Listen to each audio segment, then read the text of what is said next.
杨大使，还有咱们这个高教授，韦教授，如果可以的话，我们就开始吧。Então, se já estamos prontos, podemos começar.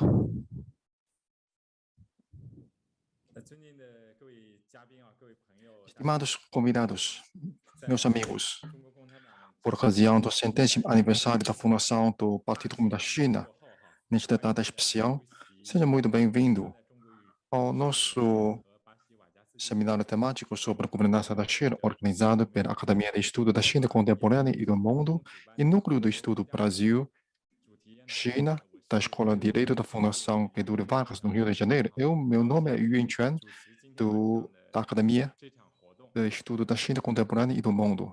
É meu prazer ser moderadora de hoje.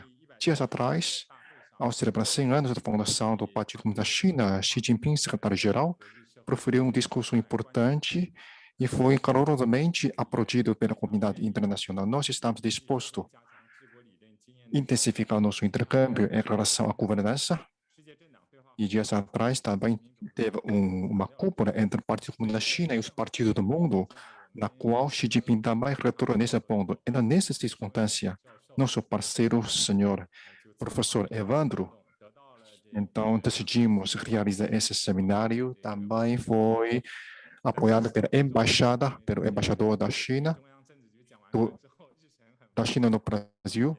E também temos a honra de convidar o professor Chang, da Universidade da Fudan, e também o professor Zhou Zhiwei e o professor Wang Lei, especialista no tema do BRICS do Brasil, e também outros colegas do Brasil, especialistas também do Brasil. Estamos dispostos para este seminário de hoje. E gostaria de também oficialmente apresentar meus colegas, porque encontramos online. Então, quando mencionar seu nome, por favor, acena sua mão do senhor embaixador Yang Wanmin, embaixador da China no Brasil, professor Evandro Mendes de Carvalho, dentro do Núcleo de Estudo Brasil, China, e Zhang Weiwei, professor da Universidade de Fudan, professor Zhou Zhiwei, diretor executivo do Centro de Estudos Brasileiros da CAS. Javier Vadel, professor do Programa de Relações Internacionais da PUC Minas. Wang Lei, diretor adjunto da Escola de Gestão Governamental e diretora do Centro de Cooperação do BRICS da Universidade Normal de Beijing. Senhora Mariana Burger, doutora em Relações Internacionais pela PUC Minas. Mais uma vez, boas-vindas para todos vocês. Então, de acordo com a nossa agenda, gostaria de convidar primeiramente o senhor Yang Wanmin, embaixador da China no Brasil, para o uso da palavra. 谢谢。我讲好。没有中文翻译是吧？OK。Gostado professor 尊敬的高文勇教授，巴西瓦加斯巴中关系研究中心主任，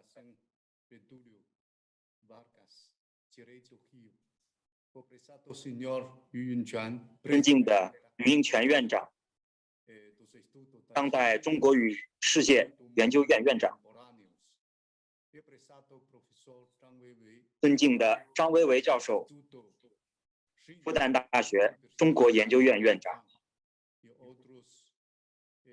以及其他各位女士、先生、朋友们，大家好。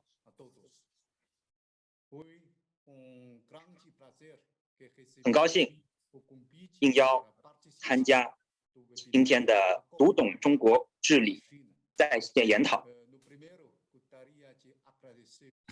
首先，我想感谢高文勇教授、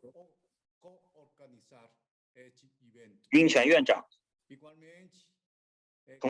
同时我也很高兴有幸同张维为教授连线。张教授是中国的知名学者，学养深厚，视野宽广。我期待聆听您的 palestra. No dia 1º de julho o Partido Comunista da China celebrou seu centenário.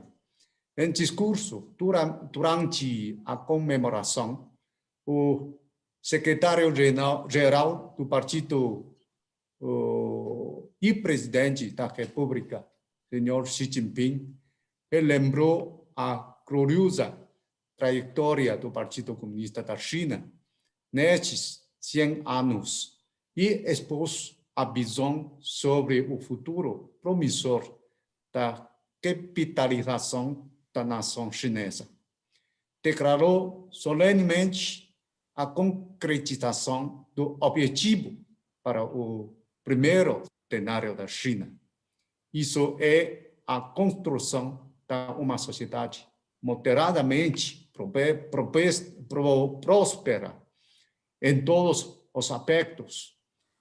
Tem como um início de uma nova jornada para a construção integral de um poderoso país socialista moderno. A capitalização da nação chinesa tornou-se um processo histórico irreversível. 2 dias atrás, em discurso proferido durante a cúpula entre o Partido Comunista da China e partidos políticos do mundo, o presidente Xi reiterou a interdependência entre o povo chinês e os demais povos do mundo.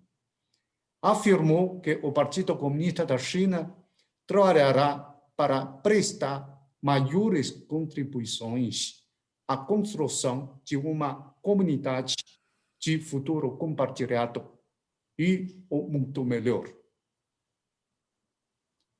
Esses 2 discursos constituem uma perspectiva mais aparejada para entender a governança do Partido Comunista da China. E, portanto, despertaram grande atenção no Brasil e na comunidade internacional. O que está em foco não é apenas um milagre chinês criado pelo Partido Comunista da China, bem como a forma de governança deste maior partido no poder no mundo. Perante os tempos desafiadores, um país de mais de 1 bilhão e 400 milhões de habitantes e suas influências para o mundo.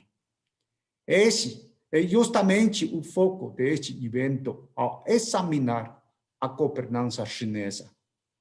Gostaria de compartilhar algumas observações sobre os principais pontos dos discursos do presidente Xi Jinping. Primeiramente, a China vai persistir no desenvolvimento pacífico.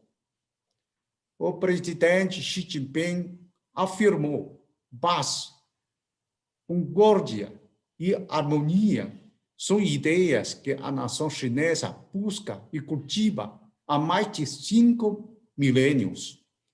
Em nosso sangue, não há genes de agressão ou hegemonia.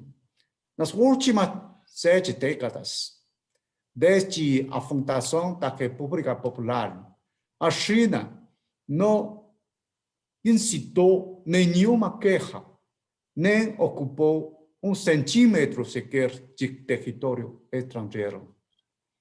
É o único país do mundo a consagrar em sua Constituição o princípio do desenvolvimento pacífico. Fatos comprovam que uma China próspera e forte não criou nenhum problema para o mundo.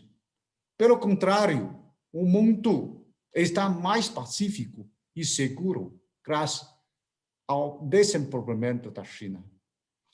E sob a liderança do Partido Comunista da China, o país vai aprofundar as reformas e ampliar a abertura, de maneira a construir ainda mais para o progresso e a prosperidade no mundo e promover a globalização econômica, rumo a maior grau de abertura, inclusão, lucros equitativos, equilíbrio e ganho compartilhado.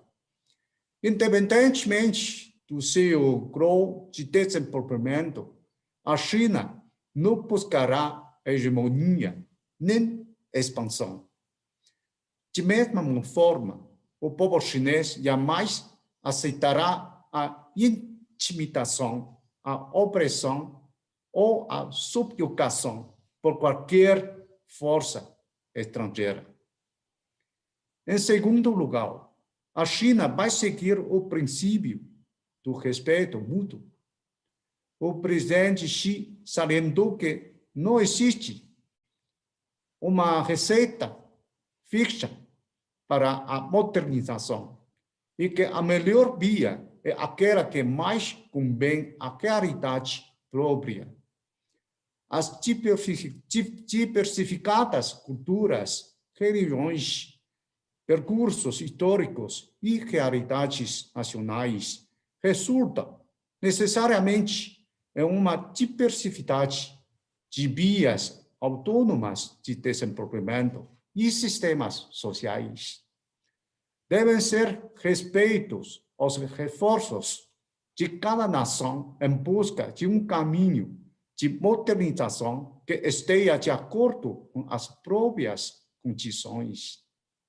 O socialismo, com características chinesas, propôs um caminho de sucesso condizente com as condições nacionais da China e a tendência dos tempos. Foi responsável pelos feitos extraordinários no setor econômico do país, assim como pelos progressos notáveis da democracia, nos direitos humanos e no bem-estar social. Trata-se de um caminho correto e bem-sucedido que certamente está seguido com firmeza e trará maiores resultados positivos. Várias pesquisas ocidentais independentes mostram que, durante anos, mais de 90% dos chineses têm mostrado satisfação e apoio ao Partido Comunista da China e ao governo, o maior índice do mundo.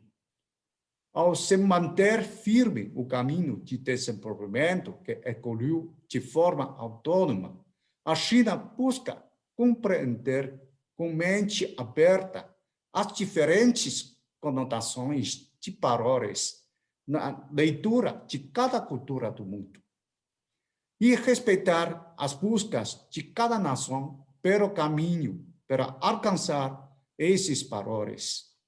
Aqueles que retratam a relação entre a China e o Ocidente como uma rivalidade entre democracia e autoritarismo que apregoam um único valor universal, têm uma visão restrita e contrariam os princípios do desenvolvimento, da civilização mundial e da diversidade cultural. Terceiro, a China vai defender a equidade e a justiça das relações internacionais. Segundo o presidente Xi, ao se preocupar com o futuro da humanidade, o partido se fundamenta nos valores comuns de toda a humanidade: paz, desenvolvimento, equidade, justiça, democracia e liberdade. Permanece fiel à cooperação e não ao confronto, à abertura e não ao isolamento, ao benefício mútuo e não ao jugo de soma zero, além de combater o hegemonismo e a política de força. Com isso, busca criar um novo tipo de relações internacionais e uma comunidade de futuro compartilhado. Perante os conflitos e dilemas de governança ocorridos no mundo de hoje.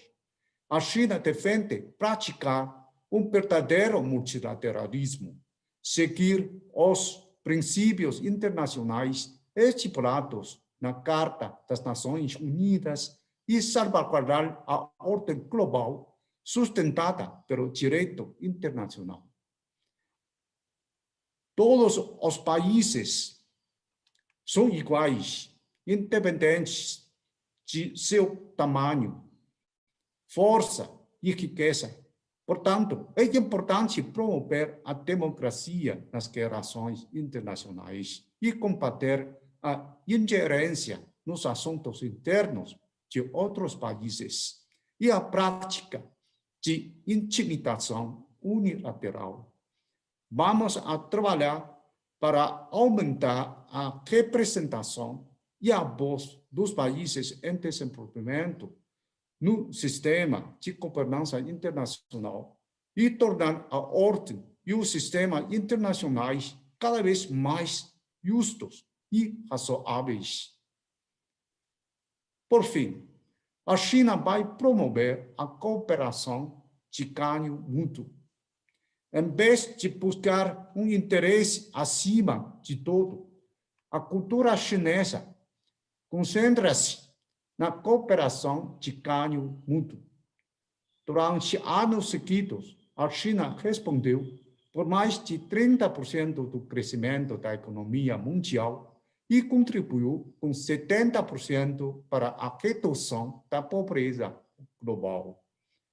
Nos 8 anos desde o lançamento da iniciativa Cinturão de Rota, o comércio da China com os países parceiros ultrapassou os 9,2 trilhões de dólares americanos. E o investimento direto nesses países superou a casa de 130 bilhões de dólares americanos. Durante a pandemia, a China comprometeu-se a tornar as vacinas como bem público global e forneceu ao mundo mais de 480 milhões de doses de imunizantes. Atualmente, a China avança em direção à meta do segundo centenário, que é construir integralmente uma nação socialista moderna até 2049, no centenário da fundação da República Popular. Portanto, a China está criando novo paradigma de desenvolvimento e elevando seu nível de reforma e abertura ao exterior. Com seu novo desenvolvimento, a China vai aumentar a qualidade da cooperação de ganho mútuo e trazer novas oportunidades para o Brasil e o mundo. Além disso, a China continua a apoiar a cooperação internacional no combate à pandemia, com o objetivo de aumentar a disponibilidade e a acessibilidade econômica das vacinas nos países em desenvolvimento e reduzir as lacunas de vacinação. A China também está empenhada em cumprir os compromissos de atingir o pico de emissão e neutralidade ambiental e unir forças com o mundo na resposta à mudança climática. Caros amigos, amigas, como diz o presidente Xi Jinping, a China sempre trabalhou para construir a paz mundial, impulsionar o desenvolvimento global e defender a ordem internacional. A China e o Brasil são as duas maiores nações em desenvolvimento nos hemisférios oriental e ocidental. Diante das transformações sem precedentes e da pandemia do século, ambos os países enfrentam as mesmas missões de promover a modernização e o crescimento, melhorar o bem-estar social e responder os desafios globais. A China está disposta a fortalecer um intercâmbio com todos os setores de sociedade brasileira. Vamos compartilhar experiências em governança e construir juntos uma comunidade de futuro compartilhado para a humanidade. Ouvirei com prazer as apresentações do professor Evandro e do professor Zhang e estou atento para o intercâmbio com todos. Muito obrigado. 谢谢。支持啊。大使先生提到 O embaixador mencionou que a China e o Brasil são os dois grandes países em desenvolvimento. Nós fizemos uma cooperação com a Fundação Getúlio Vargas e realizamos um seminário sobre a governança da China. Meus colegas viajaram, fizeram uma viagem de 30 anos para o Brasil e, naquela ocasião, o senhor embaixador também forneceu um grande apoio para o nosso evento. O embaixador referiu 4 palavras-chave. Nós também estamos estudando uma série de documentos escritos pelo presidente Xi, como ele indicou que nós devemos persistir um caminho de paz e desenvolvimento, devemos defender a justiça das relações internacionais e desenvolver cooperação de benefício mútuo. Como indicou os líderes da China, o governo chinês, o Partido Comunista da China também atuou seguindo as diretrizes. A seguir, convidamos o nosso grande amigo, coordenador do Núcleo de Estudos Brasil-China da Fundação Getúlio Vargas, Direito Rio, senhor Evandro de Carvalho, fazer uso da palavra. Por favor. Bom dia e boa noite a todos os participantes deste webinar. Está sendo organizado conjuntamente pela Academia de Estudos da China Contemporânea e do Mundo e pelo Núcleo de Estudos Brasil-China da Escola de Direito da Fundação Getúlio Vargas, no Rio de Janeiro. Para mim, é uma grande honra poder contar com a presença do embaixador Yang Wanmin e do professor, diretor do Instituto China da Universidade de Fudan, Zhang Weiwei.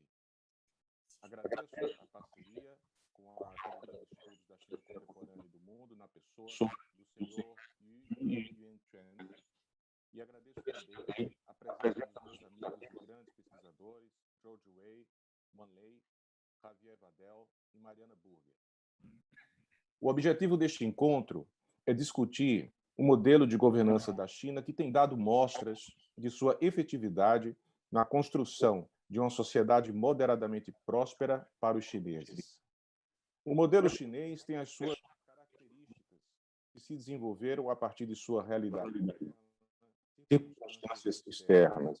E o seu estudo pode ser uma fonte de novas ideias e experiências que, se não são aplicáveis integralmente nos países, servem para uma reflexão aprofundada sobre as nossas próprias realidades. Aqui no Brasil, há um evidente desconhecimento sobre o sistema político, jurídico e econômico chinês. Gostaria de aproveitar esta ocasião para compartilhar algumas reflexões que são fruto de minhas pesquisas e observações e que merecem o devido aprofundamento. O Partido Comunista da China e a República Popular da China são dimensões distintas no sistema político chinês, mas que se entrelaçam na defesa da soberania e do desenvolvimento socioeconômico chinês. Cada um deles desempenha seu respectivo papel, tendo em vista o objetivo escrito no preâmbulo da Constituição da República Popular da China, qual seja transformar a China em um país socialista próspero, poderoso, democrático e culturalmente avançado. O mesmo preâmbulo estabelece que a tarefa básica da nação é concentrar seus esforços na modernização socialista ao longo do caminho do socialismo com características chinesas. Para tanto, o Estado deve estar, diz a Constituição, sob a liderança do Partido Comunista da China e, ainda diz a Constituição melhorar o sistema jurídico socialista. A pedra angular de todo o modelo de governança chinesa é a liderança do partido. E isto, consequentemente, repercute na construção do Estado de Direito na China.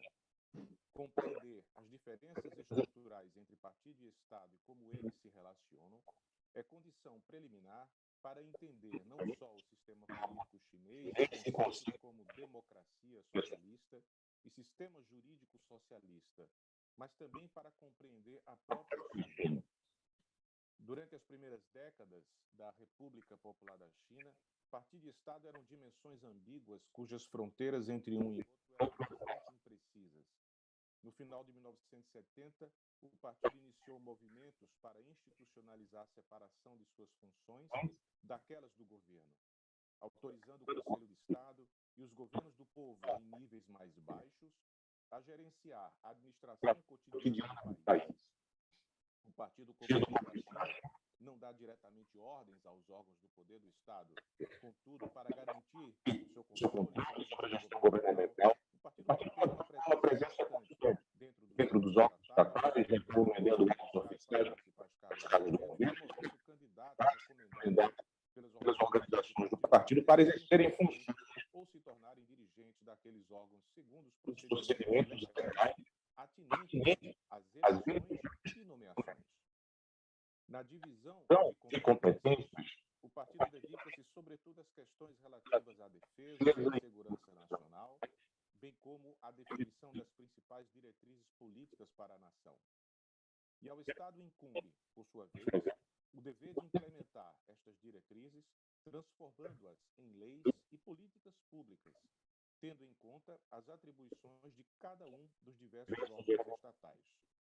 O partido é quem garante a unidade da nação e dá a direção política ao Estado, enquanto confia a este a administração cotidiana do país e de sua imensa população.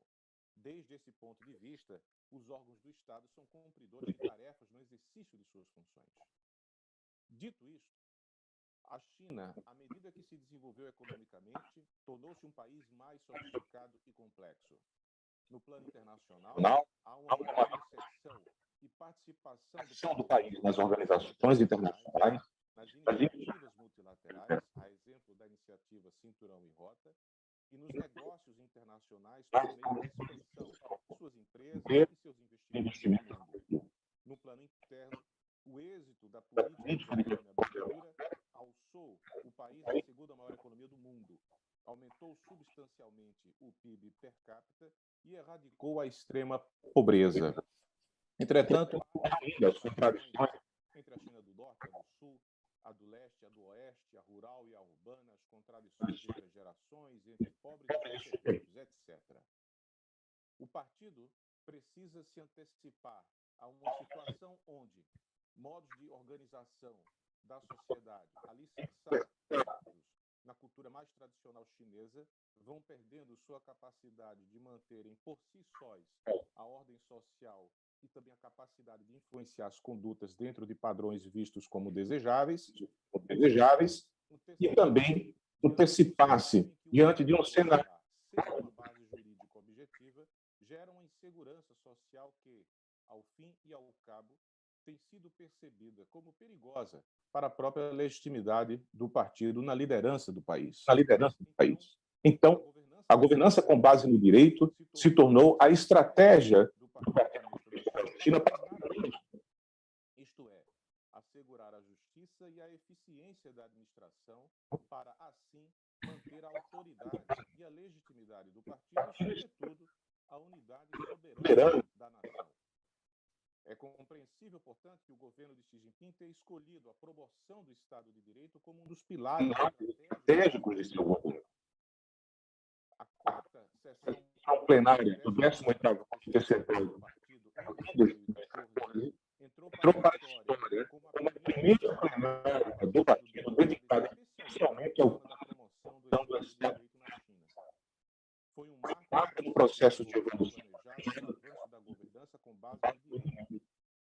Na ocasião, aprovou-se uma resolução que apresenta propostas de soluções às dificuldades para estabelecer um Estado de Direito socialista com características chinesas. Foi a primeira feita com propósito específico de aprimorar o sistema legal. O Estado de Direito se contrapõe ao Estado arbitrário. E o Estado de Direito socialista chinês significa que a liderança do partido é preservada, mas deve ser exercida com base nas leis do Estado, em um ato de autocontenção de poder. Assim, a tarefa fundamental a ser feita é fazer com que o partido submeta-se rigorosamente às leis do Estado. A legitimidade do partido perante a sociedade torna-se cada vez mais atrelada ao reconhecimento do povo chinês do respeito às leis.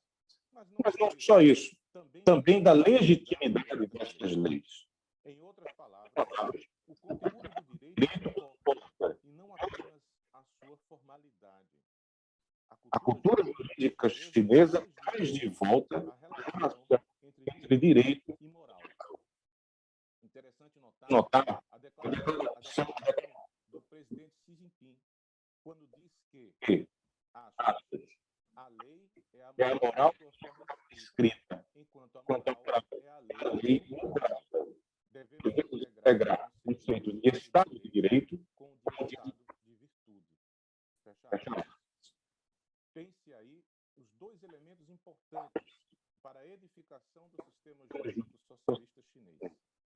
Assim, é preciso estabelecer que o direito se legitima não apenas pela via formal do respeito aos procedimentos legais, mas que seja uma projeção dos valores caros à sociedade chinesa.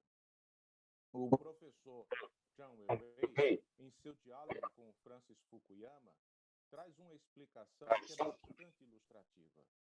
Diz ele, as palavras do professor, abre aspas, existe o conceito tradicional de Tian, ou céu, que significa o interesse e a consciência centrais da sociedade chinesa. Isso não pode ser violado de forma alguma.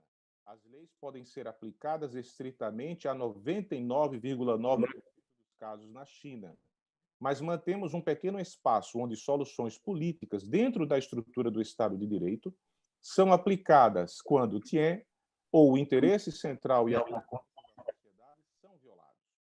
Portanto, continua as palavras aqui do professor Zhang, tentamos encontrar um equilíbrio entre o Estado de Direito e Tian, e é isso que a China quer fazer na sua exploração do regime jurídico da próxima geração. Fecha aspas.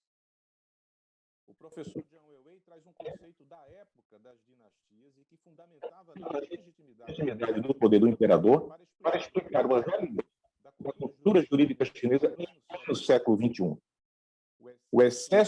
O excessivo legalismo é percebido como um obstáculo para a realização da justiça social do país. Para ilustrar o seu raciocínio, o professor cita a crise financeira de 2008 nos Estados Unidos, que, a despeito dos enormes prejuízos causados aos cidadãos americanos, não teria responsabilizado ninguém no âmbito político, econômico ou jurídico. Além disso, em nome do Estado de Direito, os prováveis culpados pela crise financeira teriam recebido bônus de dezenas de milhões de dólares em razão dos contratos que haviam assinado.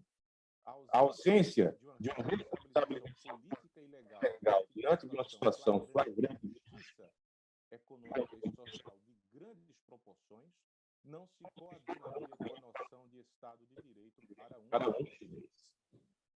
O sistema jurídico socialista anda de mãos dadas com a chamada democracia socialista. Esta abrange um sistema de assembleias populares como centro decisório da estrutura do Estado, um mecanismo de consultas extensivas e intensivas junto à população e que envolve os órgãos do Estado e do partido, a Conferência Constituinte Política do Povo Chinês, a cooperação multipartidária e a Frente Unida com as diversas federações. Abrange também um sistema de supervisão do trabalho dos órgãos governamentais, tanto no nível vertical como horizontal, essencial para entender o equilíbrio deles na China, um mecanismo de eleição direta na base e, como já foi dito, a liderança central do partido. Cada uma dessas eleições cumpre um papel complexo no sistema político chinês. E o sistema jurídico chinês deve ser compreendido neste contexto. Visando aprimorar estas ações, a sessão plenária da Assembleia Nacional, no mês de março passado, revisou a lei orgânica e as regras procedimentais que estavam em vigor há mais de 30 anos. Com esta reforma, 5 aspectos fundamentais desta democracia chinesa devem ser mencionados. Os procedimentos legais passam a ter um papel importante na tomada de decisão. 2. Haverá um aumento do papel da Comissão de Supervisão do Estado. 3. Serão reforçadas as garantias para os representantes do desempenho de funções. 4. Estes representantes deverão manter um contato maior com as suas unidades eleitorais de origem. E 5. As principais decisões legislativas devem ser cada vez mais científicas, em linha com a noção de desenvolvimento científico que norteia todo o processo de desenvolvimento econômico. Estou caminhando. O próximo desafio é implementar a cultura do Estado de Direito na população. Entendo que o governo chinês vê esta etapa como primordial e anterior a qualquer outra que possa significar o incremento da democracia socialista chinesa.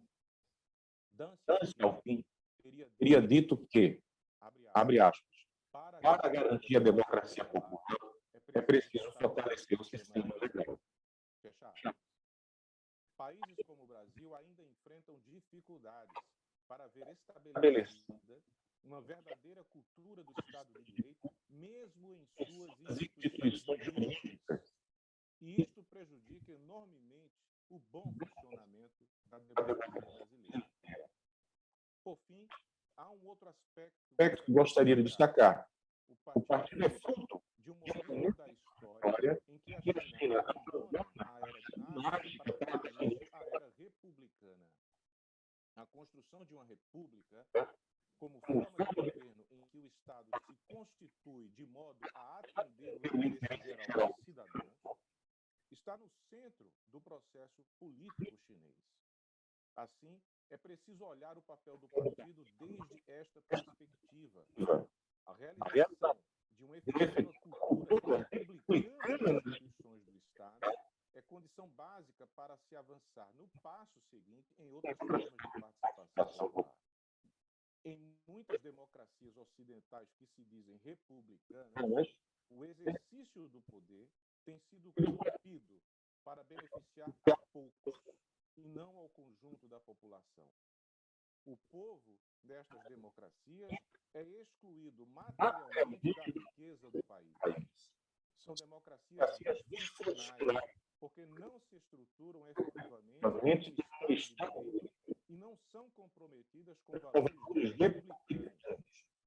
O estudo da governança da China abre-nos a possibilidade de discutir diversos temas que estavam adormecidos no Ocidente e que precisam ser debatidos desde uma perspectiva comparada para melhorar ainda mais o nosso diálogo intercultural. A China pode dar importantes contribuições para o debate sobre Estado de Direito, participação popular e sobre a República. Bom, eram essas as minhas palavras e reflexões que eu gostaria de compartilhar com todos vocês. Muito obrigado. Muito obrigado, senhor professor Evandro. Do ponto de vista do professor de Direito, explicou o Estado de Direito na China e o Partido Comunista da China, como exerce seus poderes para garantir a democracia. É muito inspirado. O senhor também mencionou que as observações mencionadas, citações do Zhang Weiwei, e agora gostaria de convidar o professor Zhang Weiwei, diretor do Instituto China da Universidade da Fudan, para o uso da palavra. Muito obrigado. Estimado presidente Yu, embaixador Yang, professor Evandro, meu prazer, participo deste seminário. Eu gostaria de compartilhar com todos vocês sobre a governança na China do meu ponto de vista. Eu sou acadêmico, só para compartilhar com todos vocês para referência. Como você sabe, a República Popular da China foi fundada em 1949, Nova China. Depois da fundação da Nova China, sempre falamos dos primeiros 30 anos e 40 anos posteriores. Esses 30 anos, liderado por presidente Mao Zedong, nesse período, lançamos uma pedra fundamental, a base política e econômica da ascensão da China. Sobre político, estabelecemos o sistema da Assembleia Popular Nacional, consultiva, Conferência Consultiva Política, Frente Unida. Na economia, estabelecemos umas condições completas para desenvolver a economia. Isto quer dizer, nesses 30 anos, a China já pode produzir todos os tipos. Talvez a qualidade não seja boa, a quantidade de produção não é muito boa, mas temos quase completo, a partir do emprego até satélite. A base social também é muito importante nos primeiros 30 anos. Completamos a nossa revolução, nossa reforma, por exemplo, a reforma da terra. Por isso, assim, nós temos boas condições em infraestruturas. Isso está intimamente ligado à reforma da terra. E nós temos alta posição das mulheres, temos várias empresárias com bom sucesso, temos popularização de serviço de saúde, tudo isso foi cumprido nos primeiros 30 anos. E nos 40 anos posteriores, reforma e abertura. Depois de 1978, no início da reforma e abertura, mesmo que já tenhamos algumas bases políticas e econômicas, mas, de modo geral, a China ainda foi um país muito pobre. O PIB per capita é inferior a todos os países africanos. Cerca de 3/4 dos países africanos foi superior à China naquele momento, o PIB per capita. Nessa situação, iniciamos a reforma e abertura. Temos grande progresso. Em 40 anos, só nossa economia realizou um desenvolvimento saltativo, um salto, de acordo com o poder de aquisição. A China já é o maior país em relação ao poder de aquisição. Mas, de acordo com alguns câmbios, até esse objetivo será realizado em 2028. Também a China é um grande país de comércio, maior parceiro de 130 e tal países. Temos maior grupo de classe média, 400 milhões de chineses. Essa classe média, mesmo nos Estados Unidos, ainda eles são da classe média. Tem bons rendimentos, tem habitações. A China é um país que tem mais alta taxa, que tem próprias habitações. Nesse sentido, a China realizou, tem grande classe, tem grande grupo com propriedade.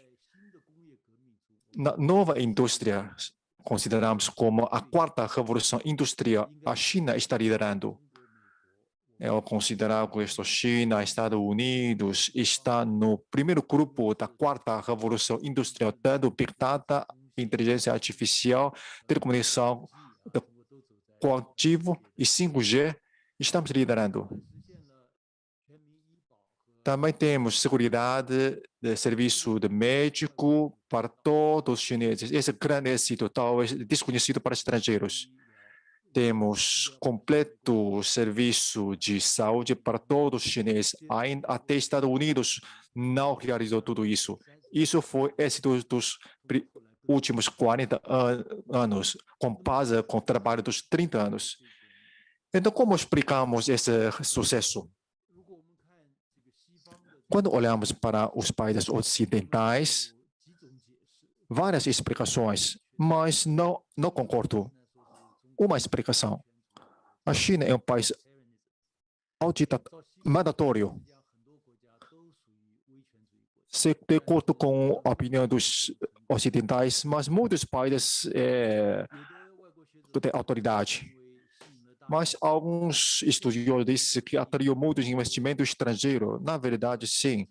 recebemos muitos investimentos direito estrangeiro, mas se calculamos em per capita, esse valor ainda é muito reduzido. Se calculamos em per capita. Alguém disse que mão de obra é barato na China. Na verdade, o crescimento da renda é muito rápido, ou até um dos mais rápidos. Muitos países em desenvolvimento, sua mão de obra é mais barata do que a China. Mas muitos países não surgiram esse milagre na China. Ou até pessoas dizem que o sucesso foi por causa da economia de mercado, mas muitos países aplicam essa política de economia de mercado, mas poucos países teve sucesso. Então, deve ter algum segredo na China. Então, vou oferecer as minhas explicações. Eu considero isso como o modelo da China. Vou falar sobre a política econômica e social.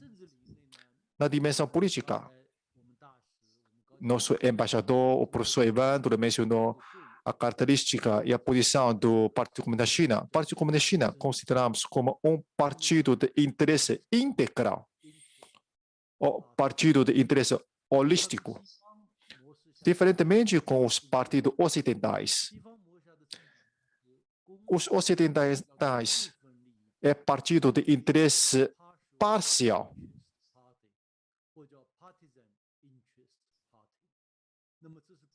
Então, são diferentes.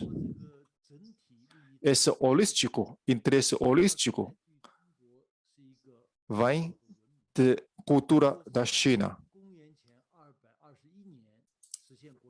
2 séculos antes de Cristo, a China foi unida. Isto quer dizer, 2000 anos antes, a China foi um país unido. Então, é um tipo civilizado. Sua característica é que teve vários estados pequenos, mas foi unido. Então, se tornou um grande país. Foi esse processo. Então, nesse país, a governança deste país, os antepassados formaram esse grupo unificado de poder. Essa tradição durou até hoje.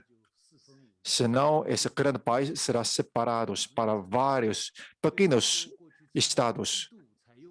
Então, a China até utilizou uma vez o modelo dos Estados Unidos em 1911. Então, assim, a China surgiu centenas de partidos em separação. Milhares de pessoas sofreram nessa situação. Então, por isso, essa tradição do Estado de governança, diferentemente com os Estados Unidos, há 2000 anos atrás, a China teve esse sistema de único partido. Mas, dentro desse sistema de único partido, esse espaço político, esse dinâmico, ainda é maior do que o sistema de 2 partidos. Desse revolucionário cultural de na década de 1970 até a reforma e abertura, esse reajuste foi feita dentro do Partido Comunista da China. Essa mudança ainda é maior do que a diferença entre republicano e democrata dos Estados Unidos, mas através desse reajuste interno, podemos realizar integração, alcançamos consenso e trabalhar em mesma direção. Essa posição é muito importante porque um país se tem uma força que representa o povo é muito importante. Se tiver, então, tem chance de sucesso. É fácil para ser planejado. Por isso, na China, pode ter reforma, planejar. Reforma tem que vencer supra os seus próprios interesses. No século XXI, sem reforma, não tem sucesso, não tem progresso. Seleção dos quadros dos funcionários. Selecionamos as pessoas de melhor qualidade. Também tem uma história. Já na China, já tem esse sistema de seleção de quadros. Já na partir de 1000 anos atrás, dinastia Sui, já começou esse sistema. Claro, está evoluindo. Hoje em dia, esse sistema consideramos como um sistema de seleção mais eleição. No mundo ocidental, somente eleição, mais seleção mais eleição. Eu acho que esse modelo da China seja melhor. Visitei mais de 100 países. Eu acho que um oficial, especialmente um oficial de alto nível, sua experiência, capacidade é muito importante para governar bem o país, pelo menos na China. Esse alto oficial precisa muita experiência, muito treinamento e muitos testes. Na China, por exemplo, membro permanente do Biro Político do Comitê Central do Partido Comunista da China, essas 7 pessoas.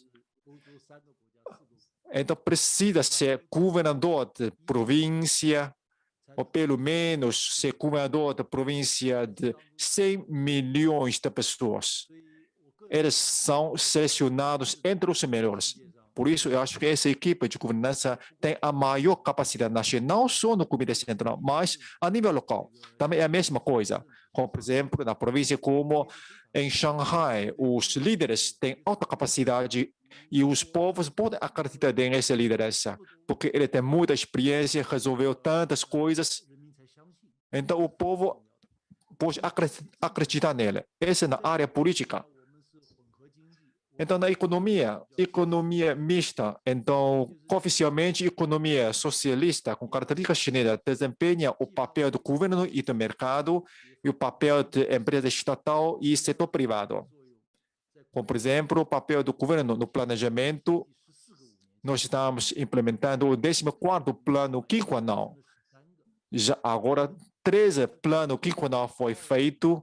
Então, nós sempre completamos todos os objetivos com antecedência. Diferentemente com esse plano quinquenal na União Soviética. Claro, nós aprendemos esse modelo, mas reformamos, inovamos.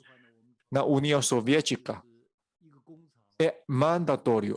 Uma fábrica produz quantos sapatos, uma fábrica produz quantos aços, foi definido.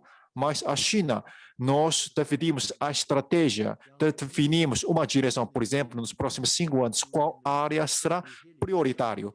Então, qual área será prioridade em segundo lugar. Então, como será a localização, qual pode disponibilizar todos os recursos. Esse foi provado. Isso é uma boa política. Além disso, empresas estatais e setor privado desempenham seus papéis diferentes e complementares. Como, por exemplo, hoje em dia, na China, tem sua maior indústria de internet. O comércio eletrônico já ultrapassou o sumo de outros países em total. Um celular resolve tudo na China. 3 anos não usei nota, não de dinheiro, mas somente celular. Como foi feito? Claro, tem alguns papel do setor privado, do papel do setor de estatal, como exemplo, a empresa estatal ela vai construir ferrovia, infraestrutura, aviação, até uma aldeia mais remota. Agora, 5G, na era do 5G, essa está do 5G, no países de economia de mercado, como Reino Unido, Estados Unidos, o setor privado não vai estabelecer 5G na aldeia mais remota, mas no campo rural é 100% coberto pelo 5G, até a região mais montanhosa. Isso é característica do socialismo. Ao mesmo tempo, temos setor privado mais ativo, como, por exemplo, comércio. Ele tem muitas boas ideias, são inovadoras. A combinação dos 2 pontos, assim surgiram essa função. Claro, educação no nível básico, popularização da energia, que é muito importante. Por isso, nós conseguimos combinar os 2 aspectos, mas às vezes também existem contradições entre os 2 aspectos. Mas a nível de governo central, o governo tem de aproveitar as vantagens de cada um. E, terceiro, na área social, a nossa característica é manter uma boa interação entre a sociedade e o país, mas no mundo ocidental é o caso de oposição. No modelo chinês, persistimos numa boa interação. Em relação à reação a todas as situações, o modelo chinês é muito mais eficaz. Um exemplo, em maio desse ano, na região Taiwan, aconteceu a pandemia Covid-19 em grande escala.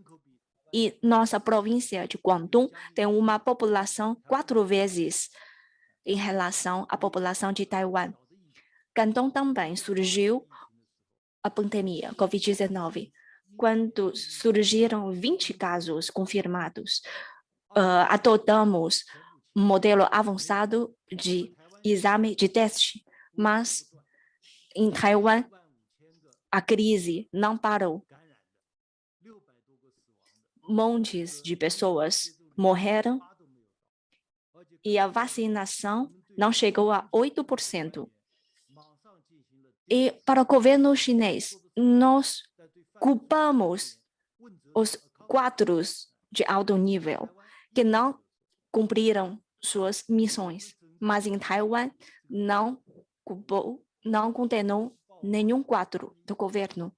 Na província Hubei, 3.000 quadros foram culpados nos casos de pandemia Covid-19 em Wuhan.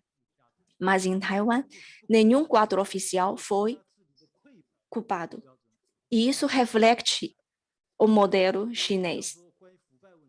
E sobre a corrupção, na China, todas as pessoas usam celular. Podemos acessar a um app, um aplicativo do celular para reclamar, fazer reclamação do comportamento de um quadro oficial. E várias funções do celular podemos aproveitar com flexibilidade o uso de celular para fazer reclamações. Então, quando fizemos entrevistas às populações ou vemos os dados sobre as investigações, podemos dizer que há uma alta taxa de satisfação do povo chinês em relação à governança da China. 80% até 90% da população chinesa está bem satisfeita com a governança da China. Como um habitante chinês, achamos que somos muito felizes e temos muita sorte, boa sorte. Então, nesses 3 princípios, eu acho que o governo chinês acumulou bastantes experiências. Uma inspiração é a filosofia chinesa. Como Deng Xiaoping disse, 实事求是, isto é, buscar a verdade. Nós não acreditamos em nenhuma crença, mas acreditamos na ciência, na verdade. Qualquer caso deve ser comprovado pela verdade. O primeiro princípio. E segundo é devemos liberar as nossas ideias, devemos abraçar as novidades e aprender com os outros. Eu sempre falo com os amigos americanos. No processo de reforma e abertura da China, aprendemos muito com os norte-americanos e no futuro vamos continuar aprendendo com todo mundo. Mas durante esse processo de aprendizagem, devemos manter a autonomia, devemos manter um espaço político, isto é, escolher e depois aprender. Eu acho que o governo norte-americano também pode aprender com o governo chinês, pode tirar várias lições através das experiências chinesas. Na minha conversa com a Francis, eu disse que vocês deveriam mudar de políticas. No fim, vocês selecionaram o Donald Trump, foi catástrofe. E o terceiro princípio,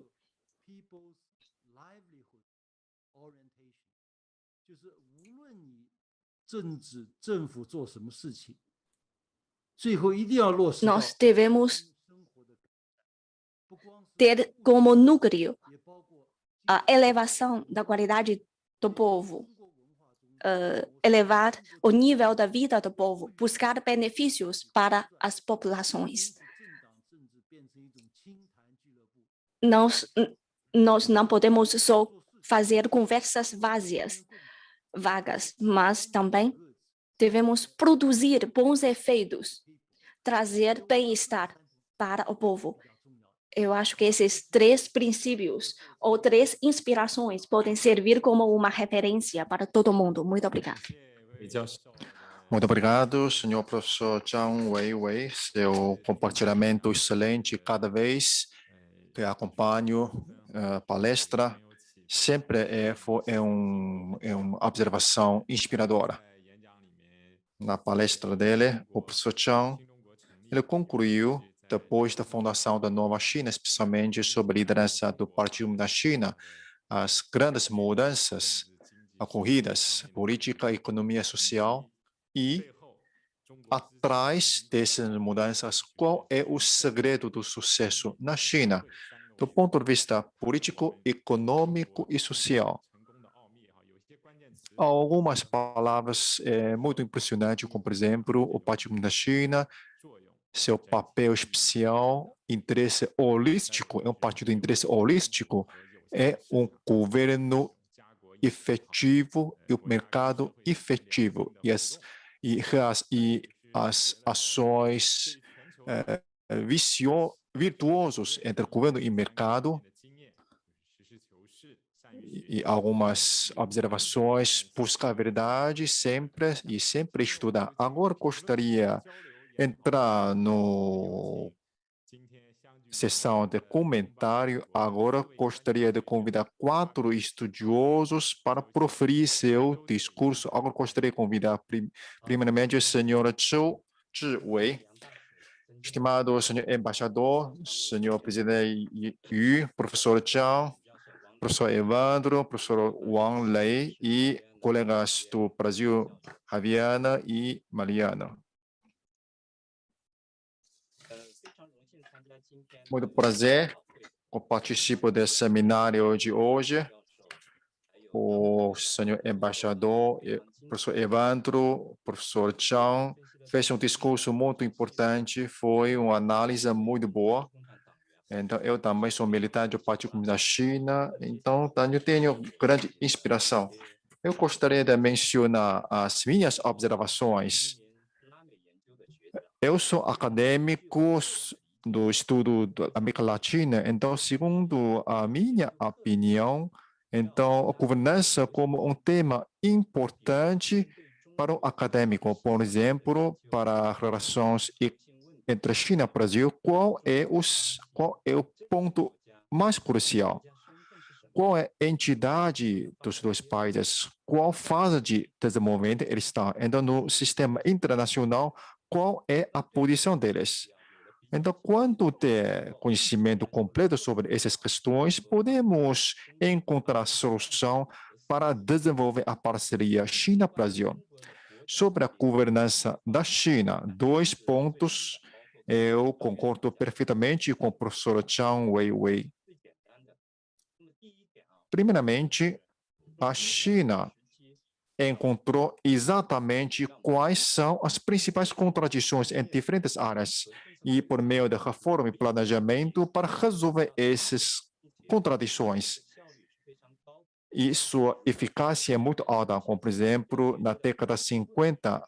Então, o maior problema é a relação entre produtividade e produção, desenvolver industrialização. Então, na década de 70, então, é a construção do socialismo moderno.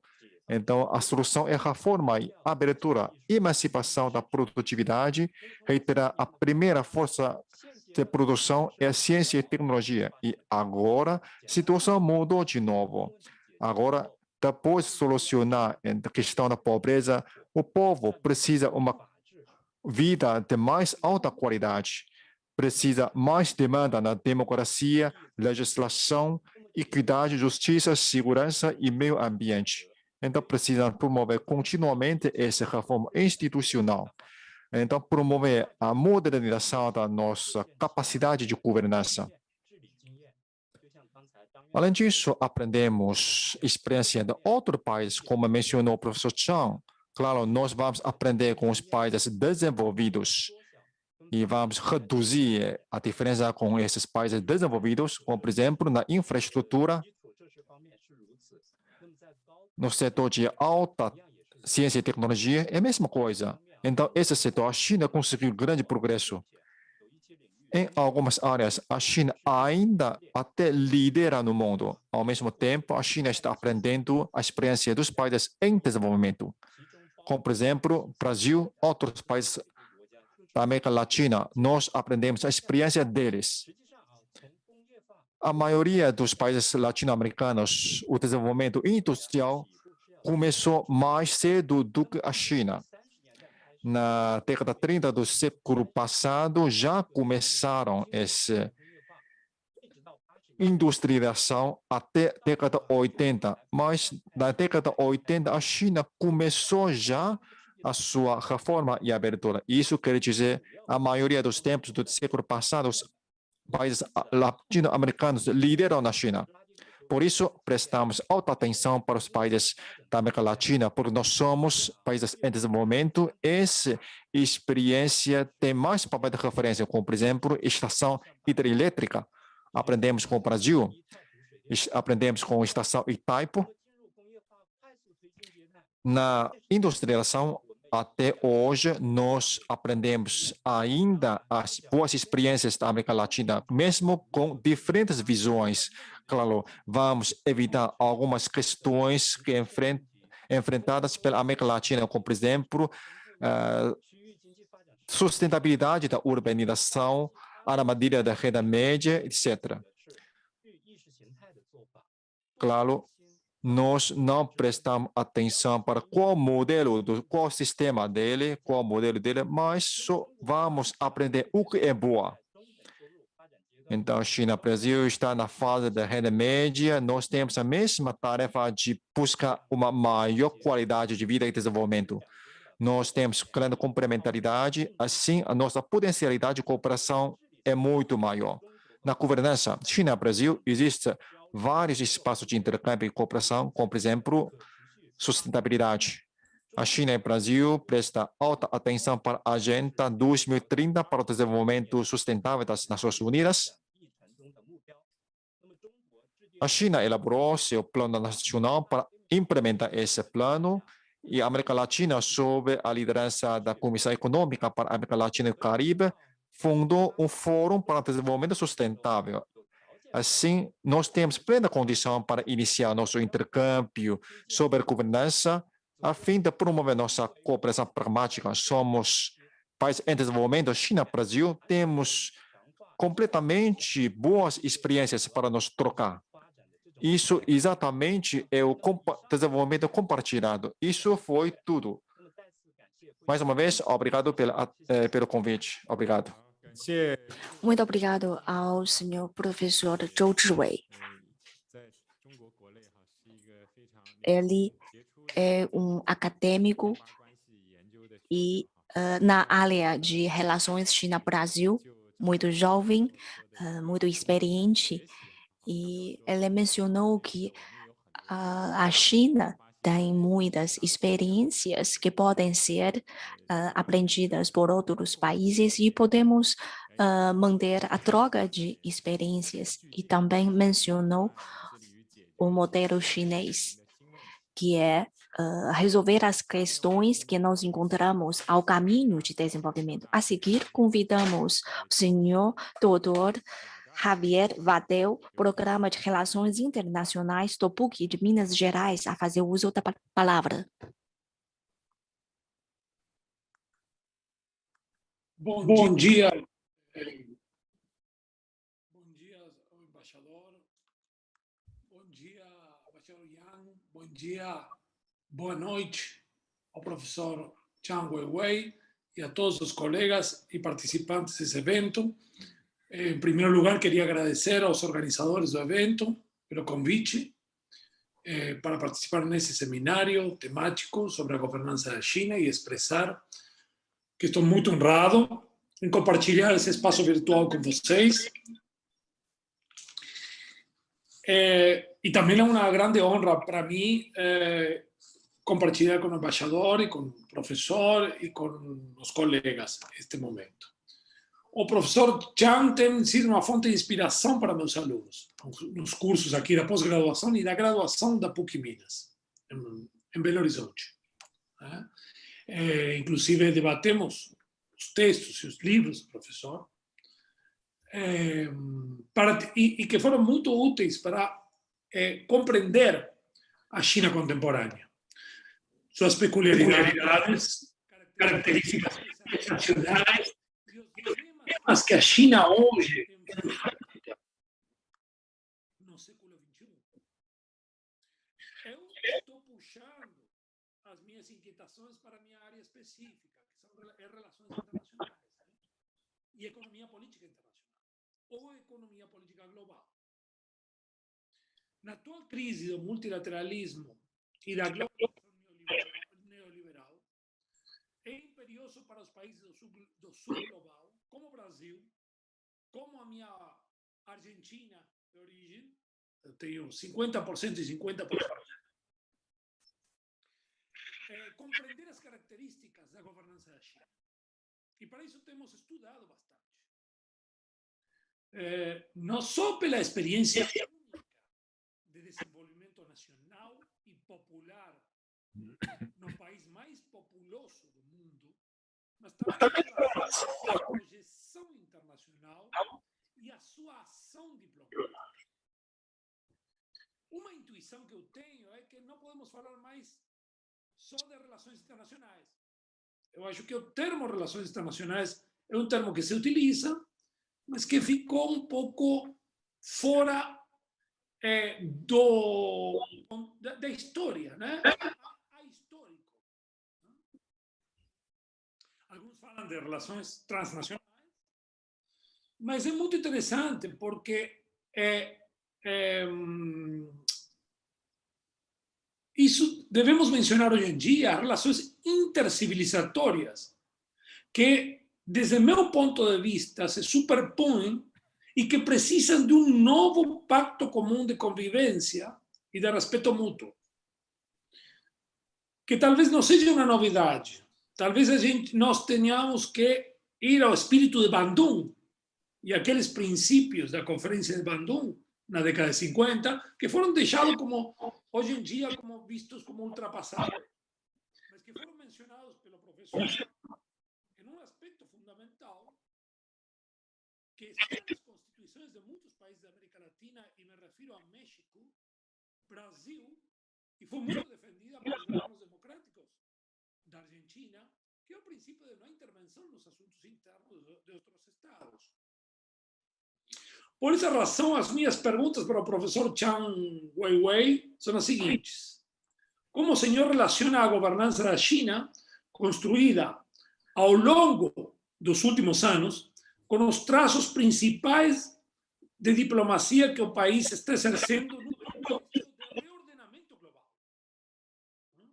Ou como expressou o presidente Xi Jinping, de uma nova era. Quais são os maiores desafios dessa diplomacia nas relações internacionais contemporâneas? Estou tão errado, poderíamos entender o novo desafio de convivência global como uma governança também, não excluindo as relações internacionais, também como governança das relações intercivilizatórias. Muito obrigado mais uma vez e uma honra participar com vocês. Muito obrigado ao senhor professor Vadel. O senhor levantou algumas questões e, no fim, vamos pedir ao professor Zhang a fazer respostas a todos os colegas. A seguir, vamos convidar o professor Wang Lei, da Universidade Normal de Pequim, a fazer uso da palavra, por favor. Estimado embaixador, estimado senhor presidente Yu, Professor Zhang Weiwei, professor Zhou, professor Ivandro, que é meu grande amigo no Brasil, e caros estudiosos da China e do Brasil, boa noite, bom dia para vocês. Muito prazer. Participo desse seminário de hoje e também ouvimos atentamente suas intervenções com muita inspiração. E tenho algumas observações para compartilhar com todos vocês. Sobre a governança do país, essa é uma palavra altamente mencionada agora na política da China. Governança, o sistema de governança da China. Isso significa que a China está promovendo essa modernização do sistema de governança. Também a China está apresentando a quinta modernização. Nós conhecemos bem 4 modernizações da indústria, agricultura, defesa nacional, ciência e tecnologia. Agora, a quinta modernização é a modernização do nosso governança. Então, isso foi elevado do nível do artefato ao nível do sistema, ao nível ideológico, do nível básico para o nível da superestrutura. Então, é um grande salto na ideia de governança. Mas, ainda mais importante, isso reflete uma elevação da qualidade do desenvolvimento social da China. Isso quer dizer, o novo desenvolvimento precisa de nova ideia, nova ideologia. A modernização do nosso sistema de governança e a capacidade de governança, então, isso exatamente corresponde à demanda do desenvolvimento social da China. Segundo ponto, tanto no setor acadêmico como no setor político, falando nessa modernização do sistema de governança e capacidade de governança, muitas pessoas mencionando o próprio sistema, a própria instituição. Mas quero dizer que o papel do ser humano desempenha um papel cada vez mais destacado. Nos países ocidentais, nós fomos influenciados até pelas ideologias ocidentais. Eles sempre consideram que tomador de decisão, grupos de elite, são muito importantes. Mas gostaria de citar a experiência da China, a experiência dos grandes países. O papel do ser humano está cada vez mais importante. Então, nessa situação, o papel do ser humano está recuperando esse papel. Não precisa de evitar essa situação. Levamos em consideração a situação China, Índia, Rússia, Estados Unidos, Europa. No nível de governança, temos uma comparação. Então, o papel do ser humano, até na política, precisamos dar um comentário mais justo para o papel do ser humano. Os líderes do político, os elites, os tomadores de decisões, então sua experiência, sua capacidade pessoal, até sua capacidade psicológica, então vai trazer uma grande diferença para diferentes países. Por isso, setor acadêmico, então estamos respondendo a essa mudança. Claro, ainda falta muito tempo, mas o papel do ser humano tem que voltar ao setor principal, setor mais importante do nosso estudo. Recentemente, na China, a governança do país,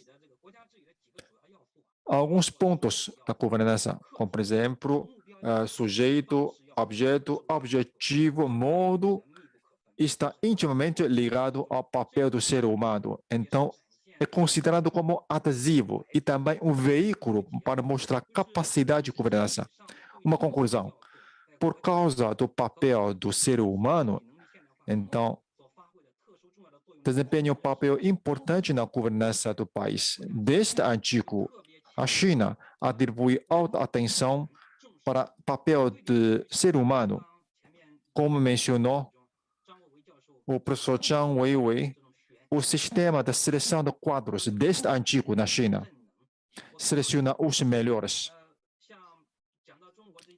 Mencionando o sistema da China, o professor Zhang não detalhou, mas não é simplesmente um sistema de votação, mas também tem um sistema completo, desde governo essa elite, até treinamento, exercício para nomeação, educação e treinamento. É uma cadeia completa.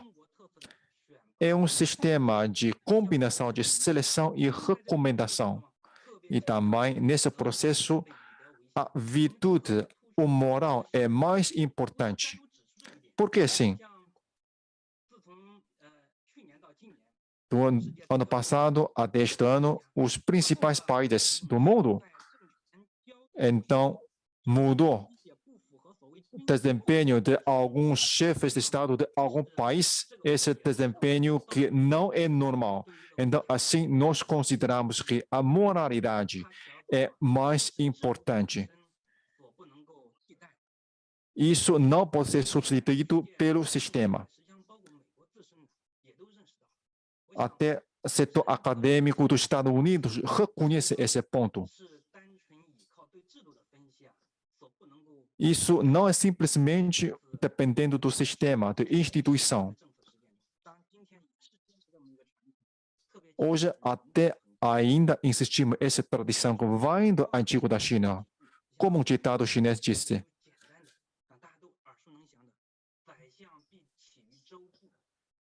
até disse, para ser um primeiro-ministro, deve conhecer de um oficial de baixo nível. Isso também foi citado na governança da China, de Xi Jinping. Isso significa, na governança da China, desde antigo, sempre reitera o papel do ser humano.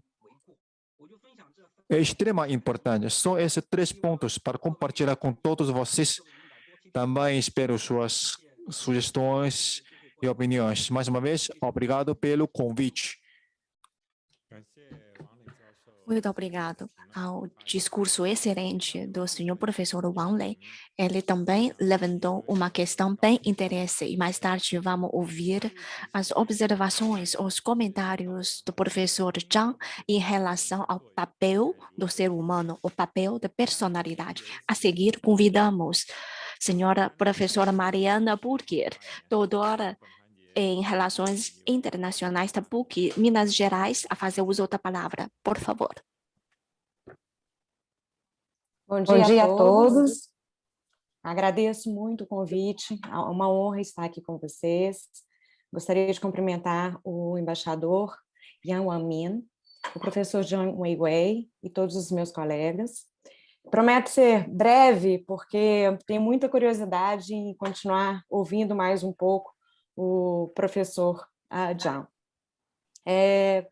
Como o professor Evandro já comentou, nós aqui no Brasil temos muita preocupação como estudiosos da China em relação à dificuldade que existe em compreender o funcionamento do governo, o sistema de governança. Existe muito preconceito, existe muito desconhecimento mesmo. Um dos motivos pelos quais eu acho que isso acontece é a diferença entre a maneira de pensar entre o Ocidente e a China. Então, o Ocidente, nós estamos muito acostumados a pensar como uma sociedade individualista. Então, é aquela questão do cada indivíduo lutando por si. E, na China, existe um senso muito forte de comunidade. Daí, essas metas da governança chinesa de construir, de fato, uma comunidade de futuro compartilhado. Na minha tese de doutorado, eu analisei esse sistema milenar chinês de governança, o Tianxia. E, como o professor mencionou, havia, então, diferentes grupos dentro de um sistema único de governança. E era um sistema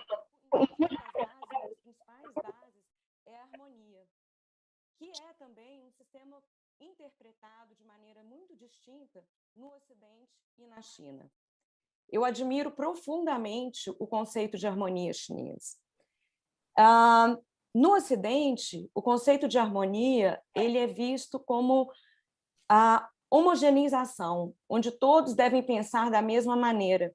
E a harmonia chinesa é o respeito pela diversidade, é o debate, é conhecer o pensamento distinto e construir um futuro melhor.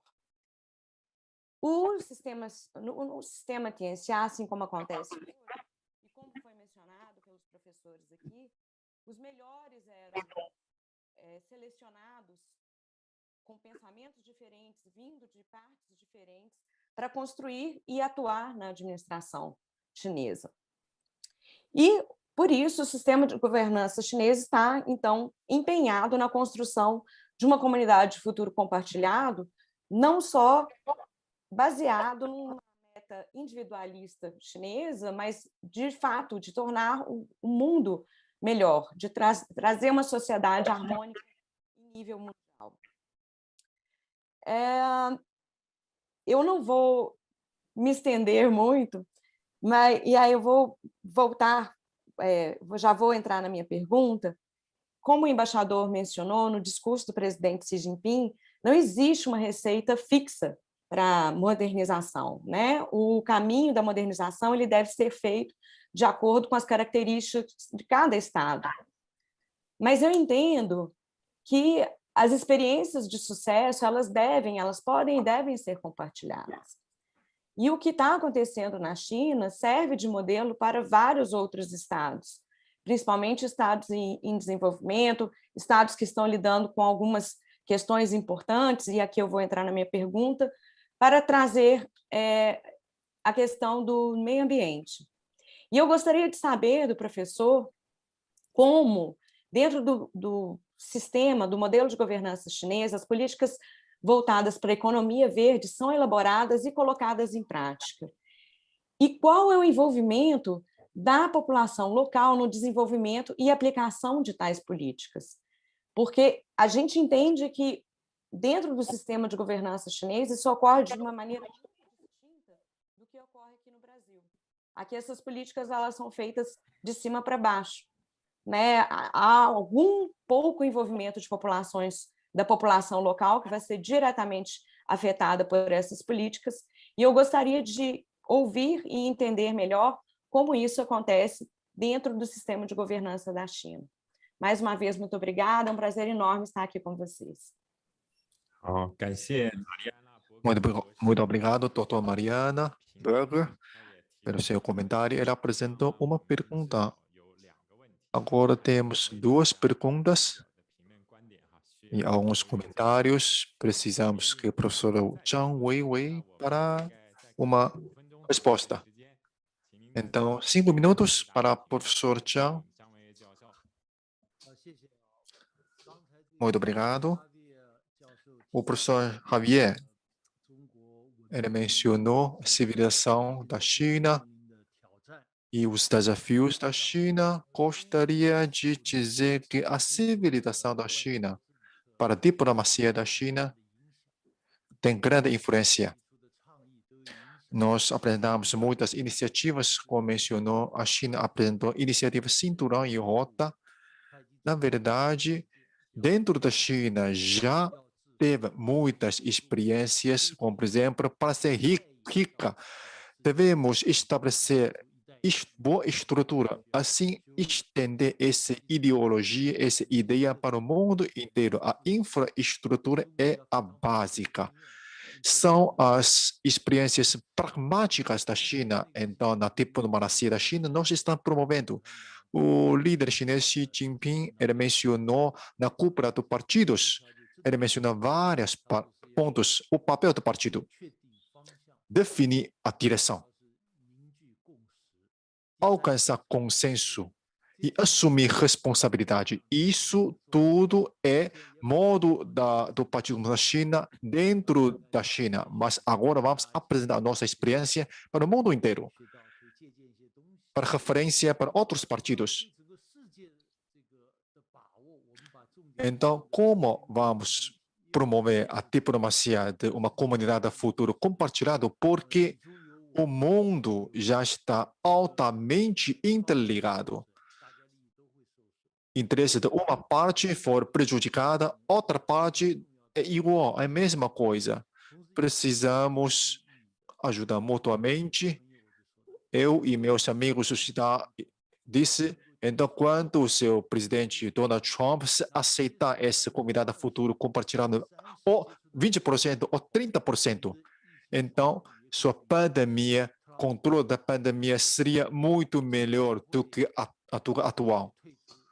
Ou pelo menos não vai retirar da Organização Mundial da Saúde, não vai culpar a China, mas vai cooperar com a China.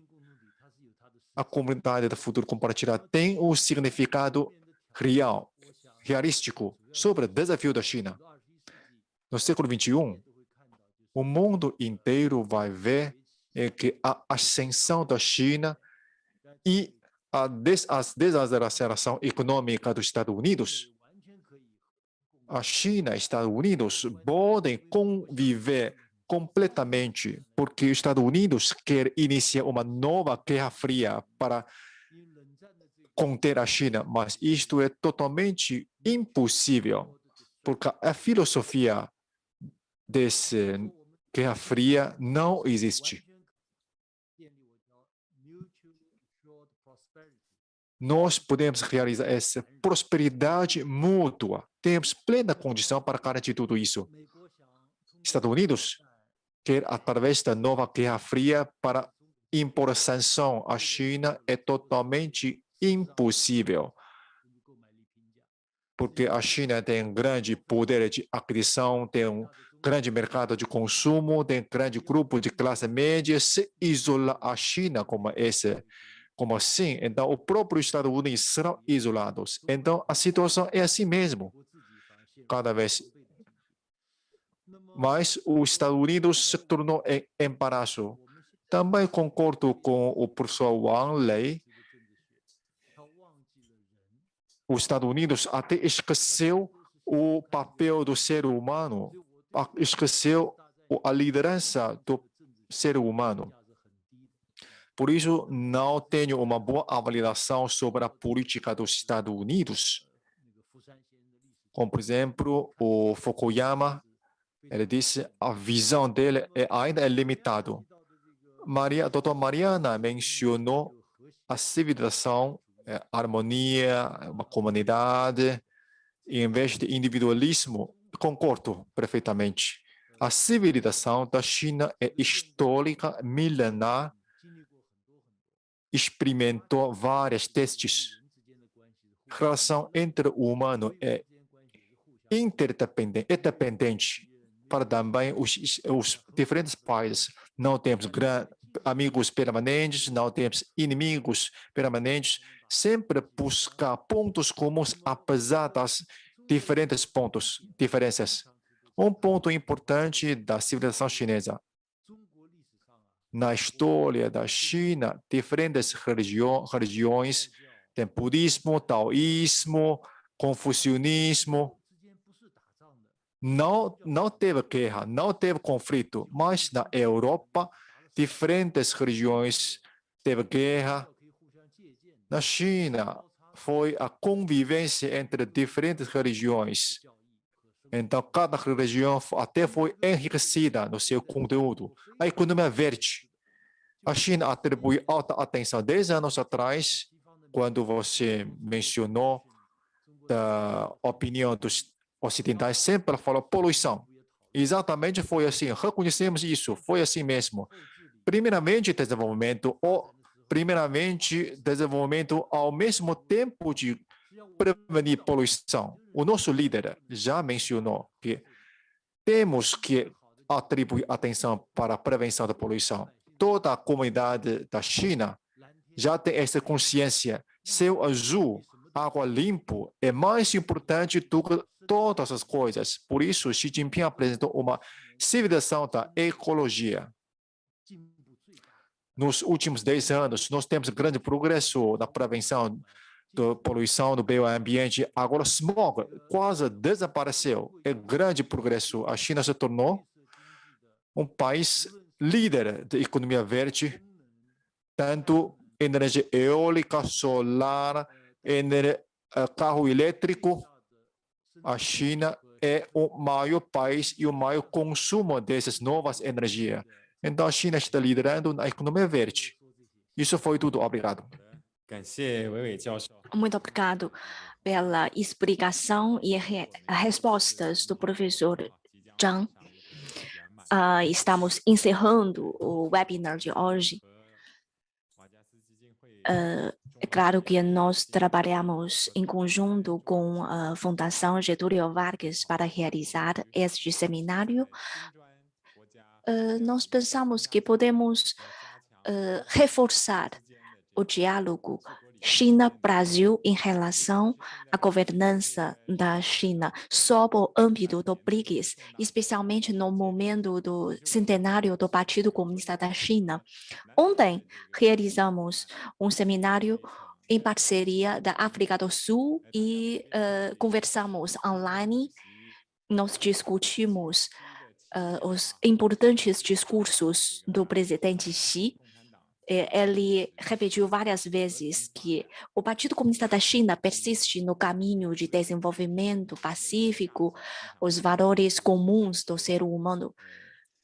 Sobretudo, o Partido Comunista da China deve ter como centro o povo chinês. Devemos buscar benefícios para todas as populações do mundo, e isso é a responsabilidade de um partido político.